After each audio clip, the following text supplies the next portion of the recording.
peoples! Arusha peoples! Hakuna Arusha, asanteni sana. Tumefurahi kukutana na nyie na mnatutia nguvu. Mnatupa nguvu ya kuendelea na mapambano. Tunapita katikati ya bonde la uvuli wa mauti, lakini tukiwa na nyie tuko imara. Ninawashukuru sana kwa niaba ya chama chetu. Nataka niseme mambo kadhaa mbele yenu. Jambo la kwanza, tuko kwenye operation kubwa ya chama. Operation ya no reforms, no election. Chama chetu katika wakati mbalimbali kimeibua ajenda kubwa katika nchi hii. Ajenda ya kwanza iliyoungwa mkono sana na wananchi ni ajenda ya wizi wa mali za umma, ajenda ya ufisadi iliyoasisiwa na Dr. Slaa na Tundu Lissu pale Mwembe Yanga. Ajenda ya pili ilikuwa ni ajenda ya utetezi wa rasilimali za nchi yetu, wizi wa madini na usafirishaji wa mali ikiwemo wanyama hai na kuacha Watanzania wakiwa maskini, iliungwa mkono sana na nyie Watanzania. Ajenda ya tatu ni katiba mpya, na hizo ajenda ziliungwa mkono sana na zilisababisha mashambulizi makubwa dhidi ya chama chetu. Ajenda ya nne ambayo imeungwa mkono na taifa zima ni ajenda ya Watanzania kutaka uchaguzi huru utakaowapa viongozi wanaotokana na kura zao, ajenda ya no reforms, no election. Na imesababisha serikali imechanganyikiwa, imechizi. Serikali inatumia kila aina ya mbinu kujaribu kuiua Chadema. Mnisikilize, kuna mashambulizi mengi yamefanywa. Shambulio la kwanza ilikuwa ni kutumia watu tuliokuwa nao kuandika barua kwa msajili kwa maagizo ya msajili mwenyewe kwamba wapinge uchaguzi wa ndani ya chama chetu.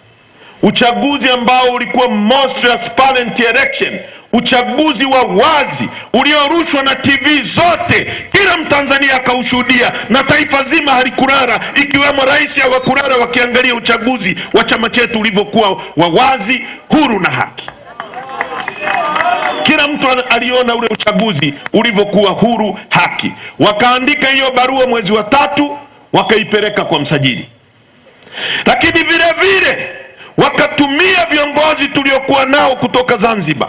Aliyekuwa makamu mwenyekiti wa chama chetu kwa miaka 15 kutoka Zanzibar akaandika kesi ambayo aliifungua akishirikiana na msajili msaidizi Sisi Nyahoza, kwa kufungua kesi kwamba Zanzibar inadhulumiwa na sisi wa bara na chama kutoka bara. Basi tukasema kama kuna dhuluma, si maombi angekuwa sasa ni hizo mali zigawanywe kwa haki. Lakini badala ya kuomba maombi hizo mali zigawanywe kwa haki, akaomba maombi kwamba chama kizuiliwe kufanya kazi zake zote za kisiasa. Kwamba wewe unadai mali haigawanywi kwa haki, lakini unataka watu wa Ngarenaro wasikae kikao cha chama kujadili masuala ya chama. Watu wa Tarime wasikae kikao cha chama kujadili masuala ya chama. Hiyo inawaambieni nini? Kwamba mtu aliyekuwa madarakani kwa miaka 15, yeye ndio alikuwa madarakani, ametoka juzi, hakuwahi kuona Zanzibar inadhulumiwa akiwa madarakani. Ametoka tu ndio akakumbuka kwamba Zanzibar inadhulumiwa na bara. Hiyo ni vita ya pili.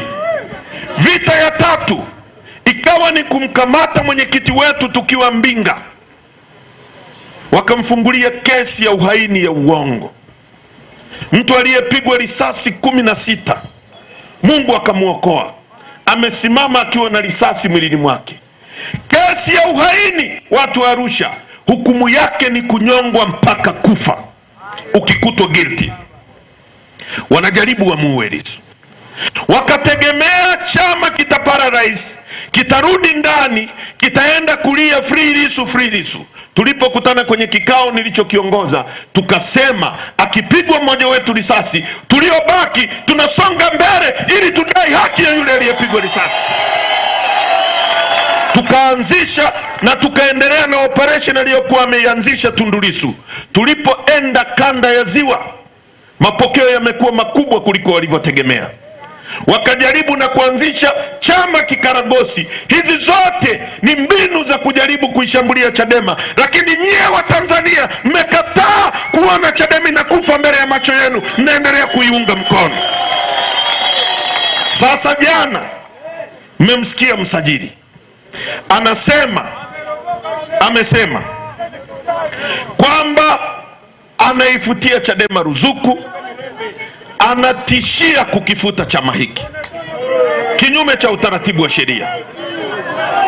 Tukijaribu kueleza mambo yote, hata hiyo barua yenyewe ya huyo aliyelalamika, mwanzo aliandika kama anamwandikia msajili rufaa.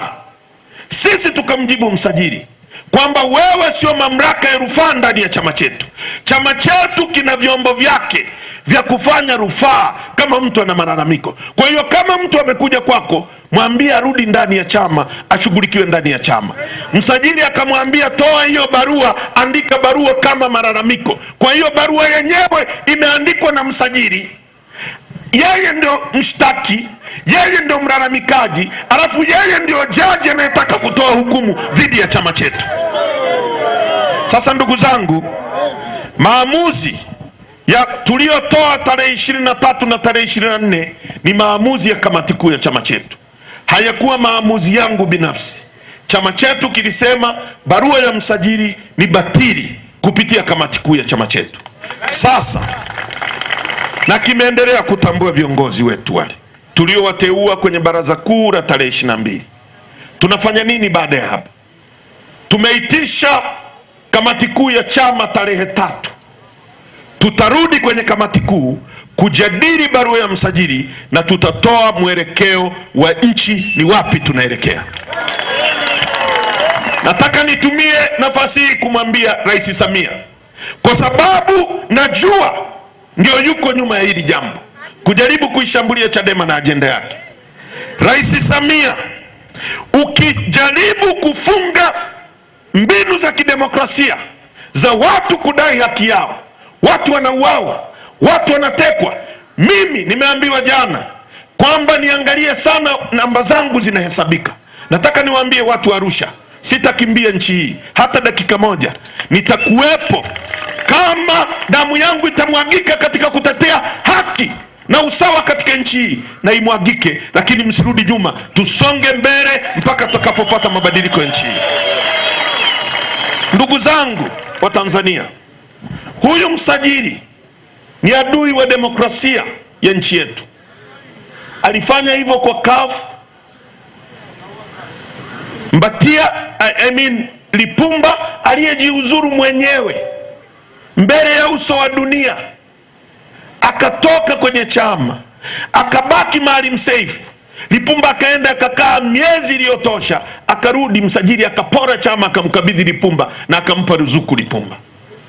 Msajili huyu ameipora NCCR kutoka kwa James Mbatia, akakabidhi kikundi kingine cha watu. Leo tarehe 28, mahakama kuu ya Dodoma imesema uamuzi aliofanya msajili ni uamuzi wa kihuni, ulivunja sheria, chama kirudi kwa Mbatia. Kwa hiyo msajili anahusika kuua chama, anahusika kuua vyama ndani ya nchi hii, ni adui wa demokrasia ya nchi yetu, anataka kujaribu kuiua Chadema. Nataka nimwambie hataweza, na Chadema haiwezi kufa, itasonga mbele kutafutia Watanzania mabadiliko. Watu wa Arusha, kwa nini tuko hapa kuzungumzia uchaguzi? Kwa nini tunazungumza? Kila aliyepanda hapa anasema kuhusu uchaguzi, kuhusu uchaguzi, kuhusu uchaguzi. Hii hapa ni katiba ya nchi yetu. Ibara ya 8 inasema hivi: Jamhuri ya Muungano wa Tanzania ni nchi inayofuata misingi ya demokrasia na haki jamii, na kwa hiyo wananchi ndio msingi wa mamlaka yote, na serikali itapata madaraka na mamlaka yake yote kutoka kwa wananchi.